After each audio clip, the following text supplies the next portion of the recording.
Good morning বন্ধুরা, নতুন আর একটা ভিডিওতে তোমাদের সবাইকে ওয়েলকাম জানাচ্ছি।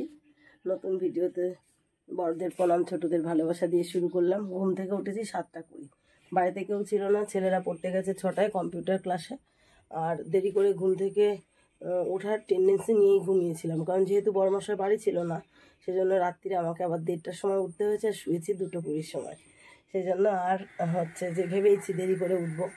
তারপরেও বরমশাই যখন নেই তখন আমার কাজের চাপটা বেশি, তো 7:15 সময় ঘুম ভেঙেছে। গড়িমসি করতে করতে 25 বেজে গেছে খাটের থেকে নামতে। তো কাজ শুরু করে দিয়েছি অলরেডি অনেকক্ষণ আগেই, তোমাদের সঙ্গে দেখা করিনি। ঘুম থেকে উঠেই তোমার 2 নাক বন্ধ, হাচ্চো হাচ্চো করে অনেকক্ষণ ধরে শরীরটা ঠিক রেখে তারপরে কাজে লাগলাম। ঠাকুরের ঘরটা অলরেডি মোছা হয়ে গেছে, ঠাকুরের বাসন বের করেছি, ঘরগুলো ঝাড় দিয়েছি, উঠানটা ঝাড় দিয়েছি, নোংরা ফেলা বালতিটা ধুয়েছি, এই পর্যন্তই। আর কোনো কাজ করিনি। এই বিছানাটা গুছিয়েছি, মানে শুভজিতের ঘরে শুয়েছি। আবার কে আবার বিছানা করে বলো তো, সেজন্য ঘরে শুয়েছি। তো এখন ঘরটা মুছতে আসলাম, ভাবলাম যে ভিডিওটা অনই করে দিই। আর ভিডিওটা অন করে দিই। আর গতকালের ভিডিওতে বন্ধুরা তোমরা সবাই খুব মজা ঠাট্টা ইয়ার্কি আড্ডা করেছো যে আমি এরকম কথা বলতে পারি, তাই জন্য মানে আমি খিস্তি খামারি দিয়েছি। তাই জন্য কী বলো তো, সহজে তো দিতে চায় না, তবু না দিলে নয়, তাই দিয়ে দিয়েছিলাম। যাই হোক, এরকম তোমাদের মিঠুদি এরকম রোমান্টিকই, কিন্তু তোমাদের সঙ্গে সেরকমভাবে বলে না। তোমাদের মিঠুদি তোমাদের সঙ্গে এরকম করেই কথা বলতে ভালোবাসে, তাই বলে দিয়েছে। তো এখন সকাল সকাল তোমাদের কাছে আর একবার সরি চাইতে এসেছি। আর সরি চাওয়াটা হচ্ছে আমার স্বভাব। সরি চাইবো না কেন, তোমরা এত ভালোবাসো, তোমাদের ভালোবাসায় আমি এত খুশি। তাহলে আমার যখন ভুল হয়েছে, কেউ না কেউ আমার ভুলটা ধরিয়ে দিয়েছে, আমি কেন সরি চাইবো না? তো প্রথমে হাত জোর করে হাসতে হাসতে বলে দিলাম। বরমাসা ওখানে ছিল, তো আমার ভিডিওটা পোস্ট হতে হতে 10:30 11:30 বেজে গেছে। ভিডিওটা দেখেই ফোন করেছে। ওই যে ওড়না নিয়ে বসার কথাটার সঙ্গে আমি দুটো একটা বাজে কথা বলেছি না, বাজে নয় কিন্তু বাজেই। তো বরমাসাই খুব রাগ করেছে। যখন ভিডিওটা চলে গেছে তখন আর আমি হচ্ছে যে বরমাসাইকে বলতেও পারছি না ডিলিট করবো বা কিছু, তা ডিলিট করে নি। বরমশাই খুব বকেছে যে এই সমস্ত ভাষাগুলো কেন থাকবে। আমি বরমশাইয়ের কাছে জিতে এসেছি যে জানো তো, ভিডিওটার মধ্যে আরও কোনো বাজে বাজে কথা ছিল যেগুলো আমি কেটে কেটে দিয়েছি, তা ওটার জন্য কিছু অসুবিধা হবে না। অনেক বকেছে, অনেক বকেছে, তার সঙ্গে বকা খাচ্ছি। আর ছেলেরাও শুনতে পাচ্ছে কেন বকা খাচ্ছি। পরে বলছে কি হয়েছে, আমি বলছি কিছু না। বলছে নিশ্চয়ই ভিডিওতে কোনো খিস্তি খামারি দিয়েছো তাই বাবা বকেছে, আমরা বুঝতে পেরেছি। ছেলেরাও বলছে। তো আমরা এভাবেই চলি, আমরা চারজনের সঙ্গে এভাবে চলি। আর আমার মাথাটা প্রচণ্ড গরম ছিল, তো সেই কারণে ওই কথাটা বলে দিয়েছিলাম যে ওড়না নিয়ে বসেছি, লোকের মতো এই করতে না। সত্যি কথা বলতে কি, কত ব্লগে কত কিছুতে কত নোংরামি দেখে ফেলি। তা আমার এত গরমে এই বাইরে রোদ্দুরে রোদ্দুরে থেকে এসে তারপরে ওড়নাটা নিই না, তার জন্য আবার ওটাই বলেছে। হ্যাঁ, সে ভালোবাসা আমার যেমন প্রতিদিনের ভিউয়ার্স, প্রতিদিনের ভালোবাসার দিদিরা এসে আমার সমস্তটা, যেমন তুমি এগুলি করো না, শরীরের যত্ন নাও, পান্তা ভাত খেও না, তুমি আমাদের কথা শোনো না, এরপর তোমার ভিডিও দেখবো না, আনসাবস্ক্রাইব করে দিলাম, তখন কিন্তু সত্যিই হৃদয়ে ব্যথা পাই যে আমাকে এত বলে তাও আমি শুনি না। আর আর যারা আছে মানে কাঠি মারতে কুটুস করে একটা কাঠি মেরে যায়, কোনো কথা নেই, কোনো কথা নেই, বার্তা নেই, এসে ওনা নিয়ে বসবে, তোমাকে দেখতে ভালো লাগে না। একটা যখন ভিডিও করো সোশ্যাল মিডিয়ায়, এটা করো ওটা করো, তখন আমার মাথাটা গরম হয়ে যায়। পরিস্থিতির দিকে তো একবার তাকিয়ে বলবে তোমরা, না তাকিয়েই বলো, মাথাটা তখনই গরম হয়ে যায়। যাই হোক, কাশি এখনো কমেনি, গরম জলে স্টিম নিতেই আছি। অনেকক্ষণ কথা বলে ফেললাম, ছেলেরা আবার চলে আসবে। কালকের কিছু পান্তা ভাত রয়েছে, কি করব বলো, থাকলে আমি কি করব। ওদের পাশের বাড়ির নিমন্ত্রণ ছিল, আর পাশের বাড়ির নিমন্ত্রণে ওরা যেতে চাইছিল না। আমি কিন্তু মানিকখিরা থেকে ফোন করে বলছি তাড়াতাড়ি যা, আঙ্কেলের ফোনে। ওদের এক কথা যাব না, কিন্তু ওই বাড়ির কাকি এবং হচ্ছে যে পিসি দুজনেই ওদের জন্য না খেয়ে বসে আছে। তারপরে যখন খেয়ে দিয়ে এসছে তখন বলছে জানো মা, পিঙ্কি পিসি আমাদের জন্য খেয়েছিল না। বলছি তাহলে বোঝ, যদি না যেতিস ওরা ভাবতো রাত্রিরে আসবে, ততক্ষণও না খেয়ে থাকতো। ওদেরকে এতটাই পাড়ার সবাই ভালোবাসে। মানে পাশের বাড়ি, এই তো একদম পাশে সুতোপাদের বাড়ি, সুতোপার যার বাড়ি তার পরের বাড়িটা। তো খেয়ে এসছে, সেই ভাতগুলো বেঁচে গেছে। আজ আমাদের একাদশী, আমরা খাবো না, সেই জন্য শুধু একটুখানি আলু ভেজে দেবো। আর সেই কালকের গ্যাসের অবস্থা ওই বেতাল হয়ে রয়েছে। এখন আমি চলো কাজ করে নিই, বেশি কথা বললে দেরি হয়ে যাবে। ঘরটা প্রথমে মুছবো, ঠাকুরের বাসনটা ধোবো, তারপরে ওদের আলু বা ডিম ভাজবো, তারপরে গ্যাস, কড়াই, হাঁড়ি, কলে এত বাসন, কেন বলো তো, সেই কালকের থেকে রয়েছে। সেগুলো ধুয়ে মুছে পরিষ্কার করে নিই, পরে তোমাদের সঙ্গে দেখা করবো। বড়মাসের সাথে কথা হলো, তার কথা ছিল 8টার মধ্যে আসবে, সে এখন বলছে 10টার পরে আসবে।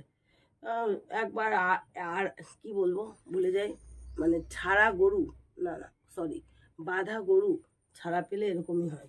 বলেছিল 7:30 আসবে, কারণ ফুল টুল কেনা আছে। এখন বলছে 11টার আগে তো ফুল না কিনলেও হয়, থাক পরে আসবে। চলো, তুমি যেমন চলবে আমিও তেমন চলবো। আমি ছেলেদের খাবার রেডি করে ডোডো করে চলে যাবো কাজে, তুমি এসে আবার করে ধরে খাবা।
বন্ধুরা, যা বলেছি তা করে চলে আসলাম।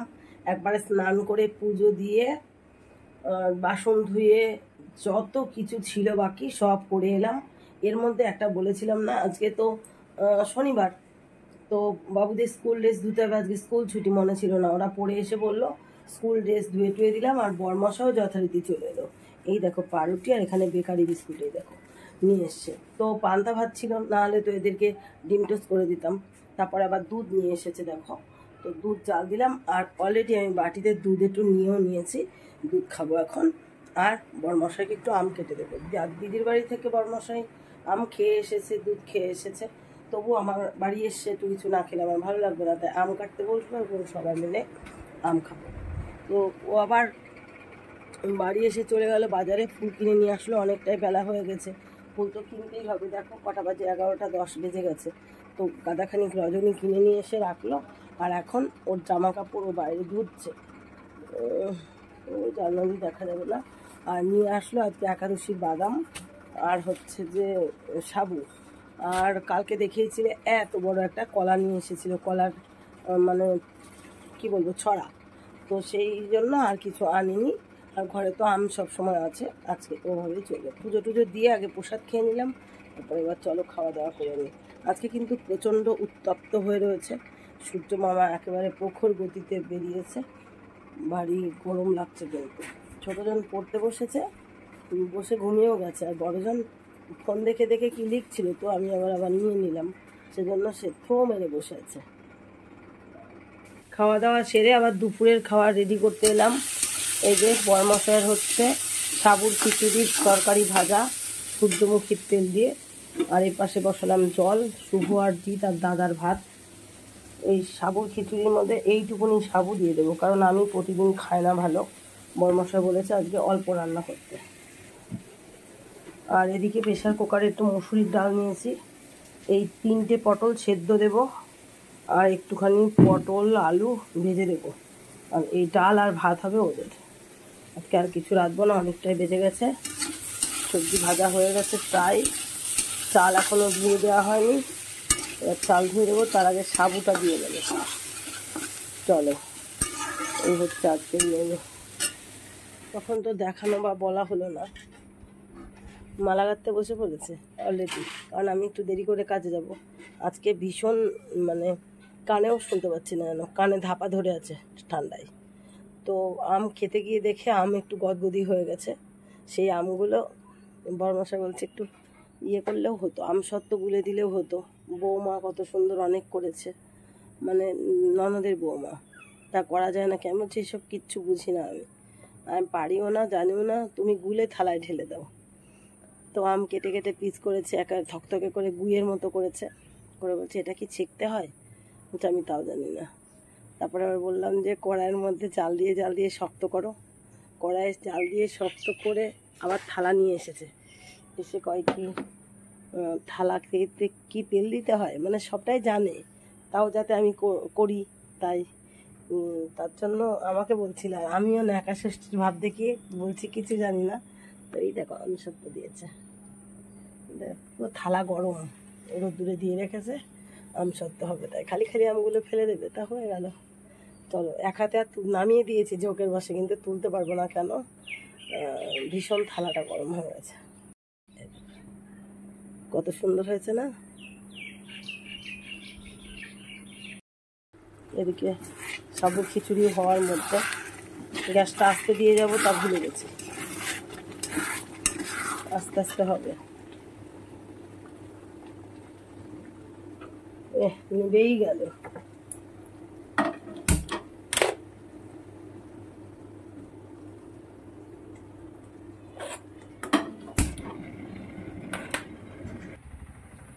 পেছনে আকাশটা কি সুন্দর লাগছে, তাই না বলো? আর এই কাজ শেষ হলো, এখন 4:30 বাজে, এখন বাড়ির দিকে যাচ্ছি। সাইকেল নিয়ে যায়নি, শরীরটাও ভালো ছিল না, পার্টনারের গাড়িতে গেছি, পার্টনার ওখান থেকে চলে গেল, মাকে ডাক্তার দেখাবে তাই।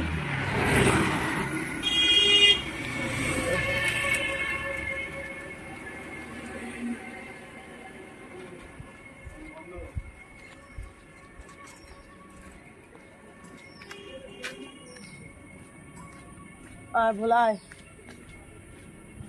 বাড়ি গলিতে ঢুকে পড়লাম। আর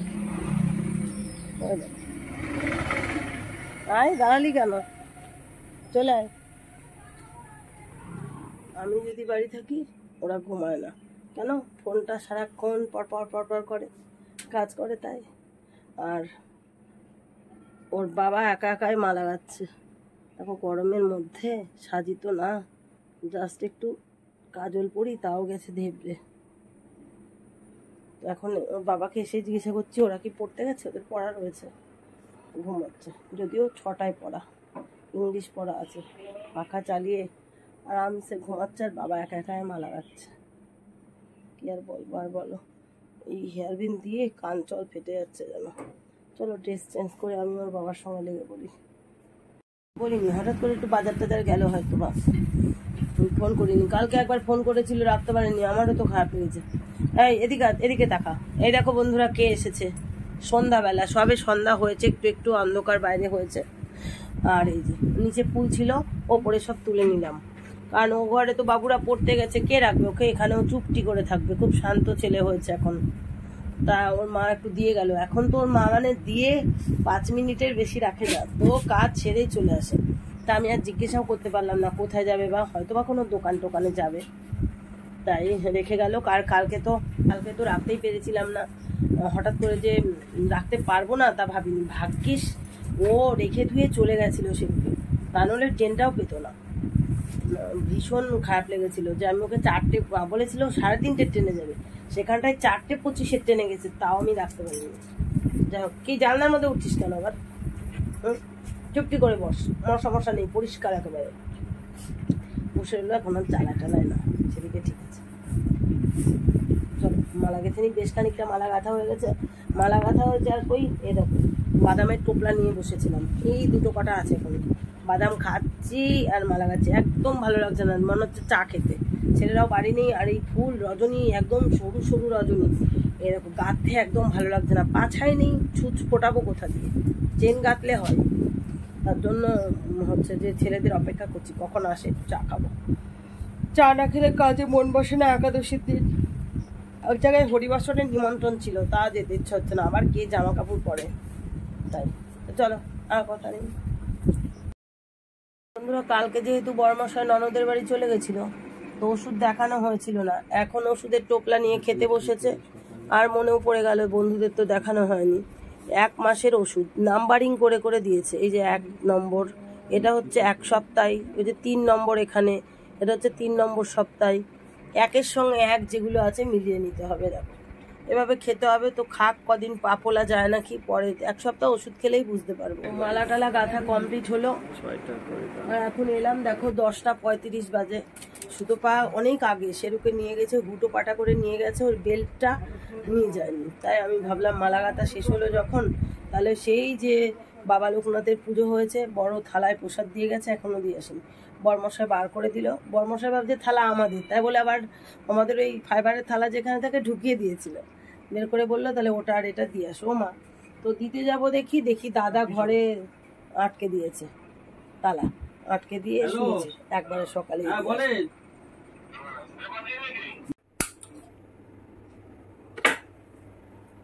যাই হোক বন্ধুরা, রাত্রিরের খাবারের পালা। ছেলেদের ডাল ভাত খাওয়া হয়ে গেছে, বরমশাইয়ের খিচুড়ি খাওয়া হয়ে গেল। এই যে বাসন এখানে ভুট করে রাখলাম সব, নিচেরটা খিচুড়ি, ওপরেরটা ডাল রান্না হয়েছিল। আর এই ভাতে দুনিয়ার পিঁপড়ে উঠেছিল, তাই জল ঢেলে রাখলাম আর আবার ঝুড়ি দিয়ে ঢেকে রাখলাম। এই হচ্ছে আমার ওই দুধ, আমি এখন খাবো। আর এই পাশে হচ্ছে আজকে যেহেতু হাটবার, জানোই তো আজকে শনিবার, তো সেই ব্যাগ ভরা সবজি থাকলো, এখন আর ঢালার মকা নেই। ওদিকে খারকোল পাতা নিয়ে এসেছিল কালকে, মানে ঘ্যাটকোল, সেই ঘ্যাটকোলগুলো ছাড়িয়ে ছুড়িয়ে রেখে দিলাম। অনেক কিছু বাজার আছে, লতি, ছোট বেগুন, বরবটি, কচু, শাক, চিচিঙ্গা, ভেন্ডি, পটল, বেগুন, আর কিছু কাঁকরোল, কুঁদরি, আর কিছু বলতে পারছি না। এরকমই থাক, সকালবেলায় একবারে ফ্রিজে তুলে দেবো বন্ধুরা। তো আজকের ভিডিওতে এতটুকুই রইল। ছেলেরা পড়াশোনা করছে, বরমশার ওই যে মশারি বাঁধা হয়ে গেল, মশারিতে ঢুকে পড়েছে। আমি এখনও ঢুকবো একটুখানি দুধ খেয়ে নিয়ে। তো চলো, টাটা, গুড নাইট সবাই। তোমরা ভালো থেকো, সুস্থ থেকো, শুভজিৎ ফ্যামিলির পাশে থেকো।